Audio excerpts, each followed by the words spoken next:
This is not force. This is not force. This is not force.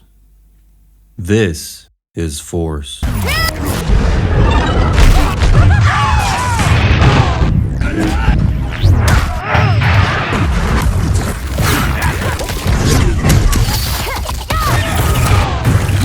There are certain facts about life that everyone knows. Birds fly, fish swim, vampires suck, Ed Boon has two hedgehogs for eyebrows named Come and Here.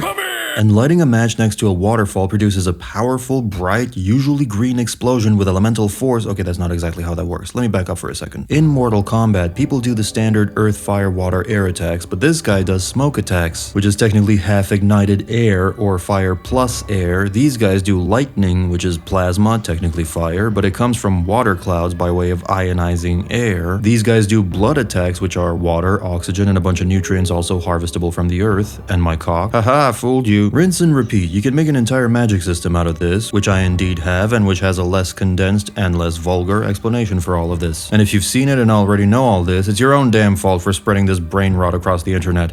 For which I thank you. And then there's force. No, not the force. That's different. There's no definite article in my power system. It's just force, okay? Which seems like the most random one at a glance, because the others follow at least some kind of scientific, pseudo-scientific, or common sense logic, but this one just seems like I needed force to be made up of something and was like, okay, you know what? It's made of fire and water. Why? I'll ask the questions here. However, there is an underlying logic that has to do with this compound element's properties. By all accounts, force attacks look like they have heat and light and burn and explode like fire, and they're also fluid and sometimes wet and can be manipulated into various shapes like water. So if it has the properties of both fire and water, it makes sense to make force equal fire plus water. In many ways, force is the most vanilla power since the invention of force push. It's every energy blast ever that mainly blasts or knocks things away, but it is its practicality that makes it so ubiquitous among Mortal Kombat characters. Now, it's not like you can, again, just drop a torch in a jacuzzi and get force. These compound elements don't get mixed that easily. And even though creating them manually, alchemically, on the fly is technically possible, it's also bloody difficult. Difficult, rare, and not feasible for most people. Most practitioners will instead just conjure them out of the fabric of the realms as they naturally exist in that universe in a way that they don't in ours, expressed as intricate chemical interactions happening behind the scenes. And people just find that they have a natural aptitude for one or more of these compound elements, like Johnny and Noob have a natural affinity for shadow and creating shadow constructs due to a collection of factors like genetics, training, and circumstance. I also have videos blabbering on why these extra elements and mechanisms might exist in the MK universe, and in a nutshell, it likely has to do with the fragmented nature of the setting, how the realms are fragments of a fractured whole that nonetheless are held together tenuously, interconnected through elemental portals and four-dimensional rifts. And when you think about it, a power system based on alchemical combinations and elemental reactions is a very snug fit for the MK universe since it mirrors this idea of a fragmented world, always seeking to combine together into a greater whole. But back to force. There's some confusion about what force is and how it behaves. Imagine liquid fire or burning water. Okay, that sounds even more confusing. But no, really, all force is a state of matter that of course doesn't exist in the real world, that's a cross between liquid and plasma. It's a palm-sized sun you can cup in your hands and flip and wobble around like a slinky. It's a fireball that burns and dissipates upward but can also be splashed on the ground or on your face. When force balls hit a target, they typically explode into dozens of small particles that fly out and dissipate. It's like a splash of fire instead of water. Most combatants only master this simple projectile application, but force is fairly versatile, and some of the fighters we'll talk about take more advantage of its properties than others. There's one other thing to point out. Force attacks can be water heavy or fire heavy. There's probably no such thing as a pure 50-50 ratio between the two, and all fighters' force techniques will be biased one way or the other, based on the rest of their elemental skill sets, their training, genetics, personalities, histories, and so on. Most fighters err towards fire-heavy force techniques, as a lot of these attacks look like glorified fireballs with different colors or laser-like attacks, especially in older games like MK4 or MK3. That's a dead giveaway of a more fiery expression of force, placing heavier emphasis on heat, light, and explosive force,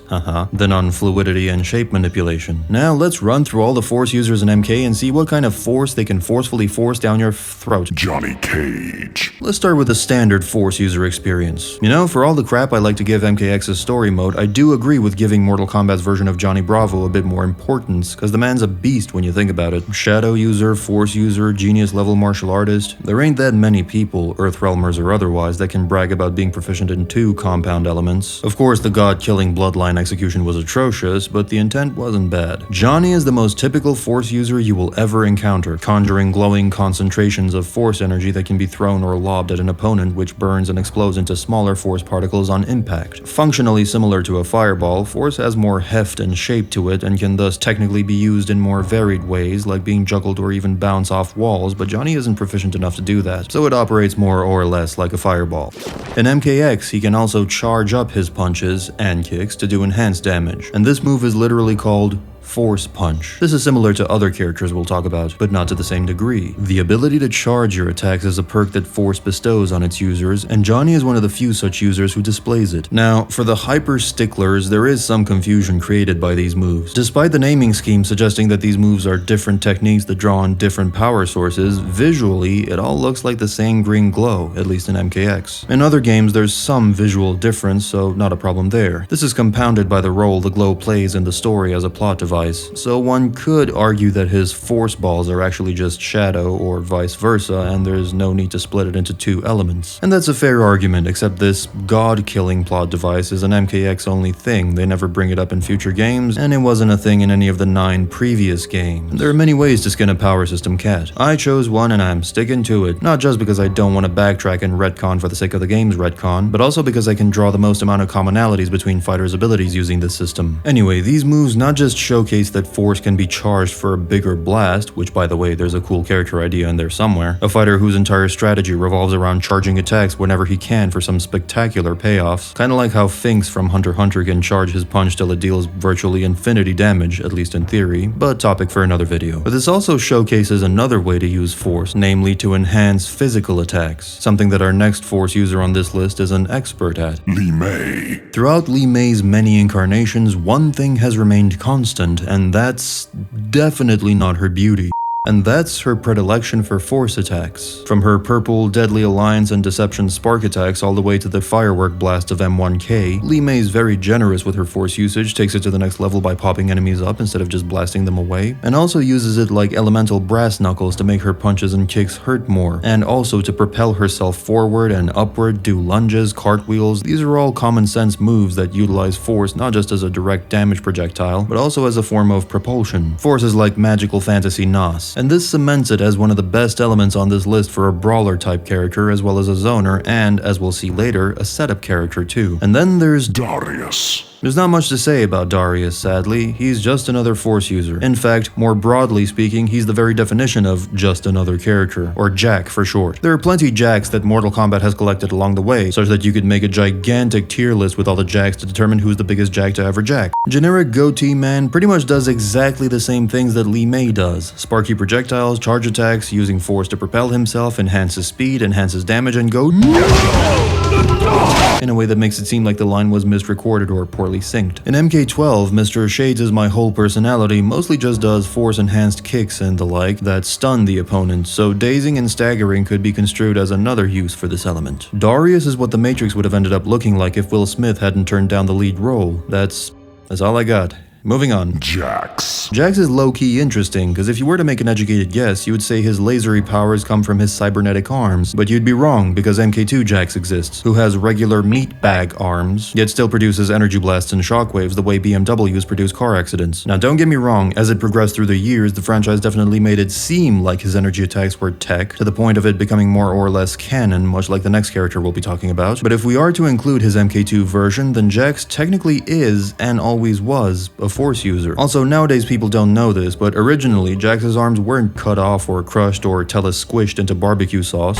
He chose to get cybernetic implants. Already one of the strongest people in the world, but that wasn't enough for him, so he skipped the steroids and went straight to his cyberpunk phase and bolted 2 Formula 1 hoods on his arms. In most iterations, Jax emits purple beams from his arms, be it into the ground or into your face, and both the visuals and the effects are pretty much in line with Force's straightforward properties. I kinda wanted the ground pound to be an earth move since it adds more more use cases for that element, but the shockwave is clearly created by the same force projection. I suppose it could be a combination of the two, a minor earthquake amplified by a force explosion, and Earth does seem like a fitting secondary element for Jax. And then in some games like MK3 and MK11, the force balls become fireballs, in the former inexplicably, and in the latter clearly as part of some really smart application of his cybernetic arms. I generally only praise MK11 once every 50 falling stars, but the idea of storing kinetic energy as heat and then releasing that heat as either fireballs or crushing blows is fucking brilliant, and is one half of the reason why I mained Jax of all characters in MK11, the other half being not enough green in the roster. The MK2 force balls are not so much balls as they are waves, which showcases a sliver of what you can do with this element shape manipulation wise. Speaking of characters that got retconned from force to tech, Sonya's MK3 and MK4 projectiles are obviously force, but from MK vs DC onward they decided to switch it to tech, making Sonya a strictly physical,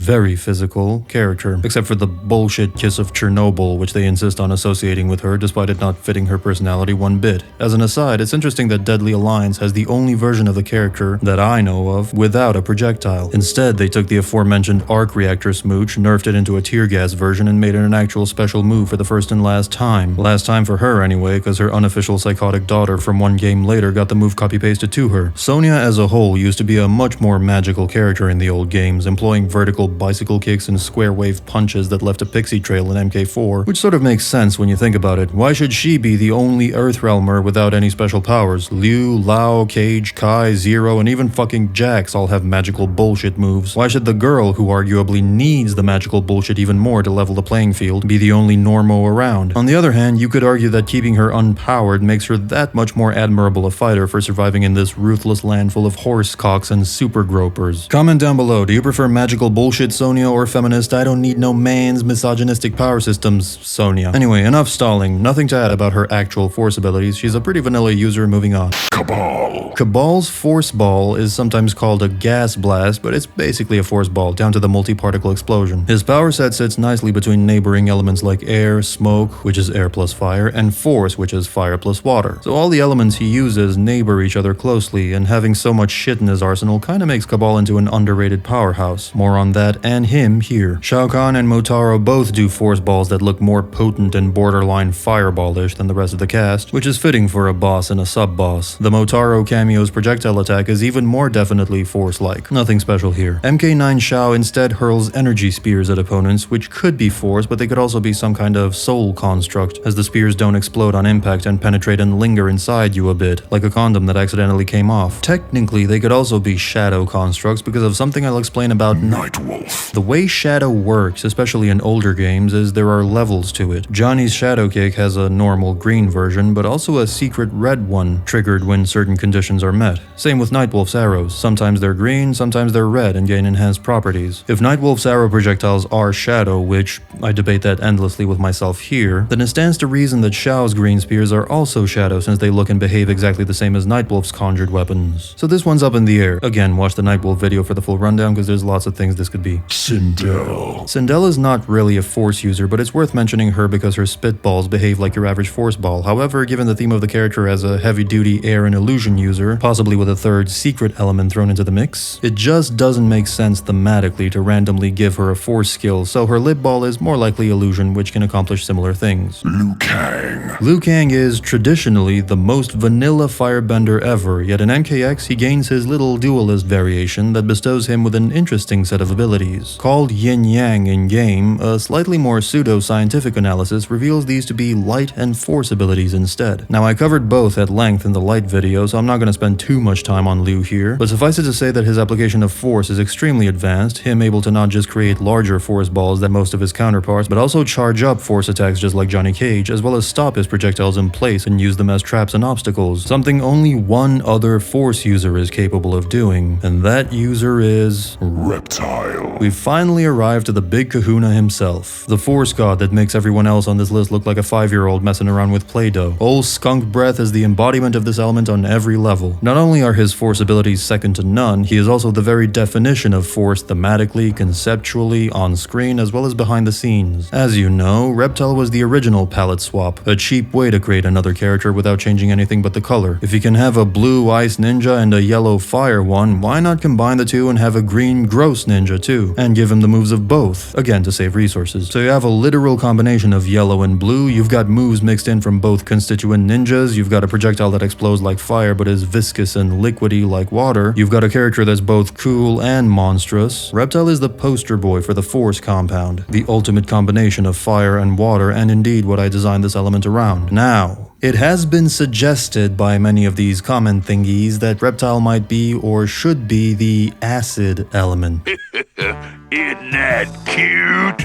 But it's wrong! Let me play devil's advocate first. Water plus fire is actually a cool explanation for acid since it's a liquid that burns. Only thing is that makes this combo unique to Reptile, and the problem I have with these newer versions of Reptile is that they go full retard with the acid thing, making him pee the stuff out of his hands, nostrils, nipples, and his goddamn belly button. And this is where the acid confusion comes from, because they make everything look like acid. Everything's the same thing. His spit, his balls, his invisibility all look like the same substance, which makes no sense. Sometimes his acid explodes, other times it burns, and other times still it makes him invisible, which is absolutely ridiculous. It's like a do-everything potion. But the broad point is it makes no sense to turn what looks like a biological substance exclusive to one creature into a formal element. That misses the point of the power system, which is to draw commonalities between elements, not to just give random names to unique things. Just giving things a label is meaningless on its own. His original design clearly meant for the acid to be a naturally evolved ability, instead of a magical or martial one. It doesn't make sense for such a caustic substance to be casually secreted by every single pore on his body. It would burn him to the bone. What this substance actually is stomach acid, probably combined with something in his saliva or other substances on its way out that create a chemical reaction. A human's stomach acid is moderately corrosive as well, so it has to sit in the stomach where it's safe to keep it. I always liken it to the explanation for how dragons breathe fire in the movie Reign of Fire, underrated little gem of the 2000s. The movie had a more scientific approach to dragons, and the idea was that they actually spit out a set of chemicals that, once they're exposed to air and interact with each other, the unstable mixture ignites into a reaction that behaves similar to napalm. This, in turn, was inspired by bombardier beetles, who also eject chemicals that react and create a noxious spray. The Zaterran acid spit likely evolved as a method to hunt and devour really tough prey. There are real-life animals that use stomach acid to pre-digest their meals. Whatever it was that forced reptiles down this path of evolution, it caused them to overdevelop the potency of this acid and perfect it to the point where they can use it like a fucking shotgun or sniper rifle. Now, what you could do if you wanted acid balls is to combine the two abilities. Years ago, I dreamed up this fatality where Reptile grabs the victim by the neck with his tail, lifts them into the air, summons a gigantic force ball, a giga force ball, and then vomits some acid on top of it, and the two get mixed together so it becomes a hybrid force and acid ball. And then he just slowly lowers the victim into it as he disintegrates into a fizzy mess like baking soda on vinegar. Then the thing explodes at the end, leaving just the head still clutched in Reptile's tail, presenting it as a trophy to the audience. The really trippy thing would be to implement that as part of the gameplay somehow, probably as part of a variation. That would be next level insanity. And by the way, if Reptile's force balls were acid, how does he telekinetically tell the acid to stop and hover midair? I'm not against Reptile's balls, pun not intended, being the same acid that he spits, but in the context of his other abilities, it becomes ridiculous. A liquid that burns, explodes, floats, changes in size, acts like grease, and doesn't burn or explode anymore, and instead makes him invisible when he vomits it on top of himself. This thing becomes magic juice that can do everything, and it's a prime example of these abilities having no structure or consistency and leaning too far on the style over substance end of the spectrum. Anyway, Reptile's force techniques are definitely more water heavy than fire heavy, with Liu Kang's balls probably being the closest to the midpoint, and that's no coincidence since the heavier emphasis on the water portion allows for far more precision and flexibility in how you manipulate force. Reptile can not only conjure and direct force, but also affect the speed, the power, and the size of his attacks. They're strong enough to pop enemies into the air, rendering them helpless. They can also be slowed down to hinder movement or to act almost like a summoned pet, adding an extra layer of threat on the board and adding to your pressure game, and it's also one of my favorite uses for force balls. I don't know, to me that suggests fear. That really suggests fear. That ball isn't going away. Oh, is he going to come off it? He's keeping it there. Here it comes. Here it comes. He combos off it. What? This is 2v1. This is literally 2v1 right now. That ball is another player. You can speed them up in an attempt to catch the enemy off guard, especially a heavy keep-away character, which goes well with the rest of Reptile's toolset, allowing him to dash quickly and capitalize on it. And you can also stop them in place, a move which has caught hundreds of my victims off guard throughout the years. It also works to box them in the corner. One feature I dearly miss from MK9 is the ability to engorge Reptile's balls to be even larger, no homo, and that, combined with slowing the ball's speed down to a crawl, practically makes a quarter of the screen inaccessible to your enemy. The modified hitbox once again tends to catch people off guard and was a pretty underrated feature. And then M1K added the feature of making his force balls shit, making them disappear prematurely after an arbitrary amount of distance is covered. So if you want less potent balls, just play MK12. Overall, Reptile's balls are way less finicky than Liu Kang's balls. I need to finish this video quickly, because Liu's red orbs basically act like Cyrax's bombs. They only become a threat once they explode, whereas Lizzie's projections are always on. One touch at any point is all it takes. Especially if you haven't seen a woman in years. There's a reason why they keep nerfing his force balls in various ways. Slower in MKX, less range in MK12, non-existent in MK11, and that's because they are the ultimate projectile. The ultimate zoning tool, anti-zoning tool, setup tool, pressure tool, combo extender, swag generator. They're practically a summoned ally too. The simplicity of this spherical construct has endless application, and that's what makes Reptile the ultimate force user.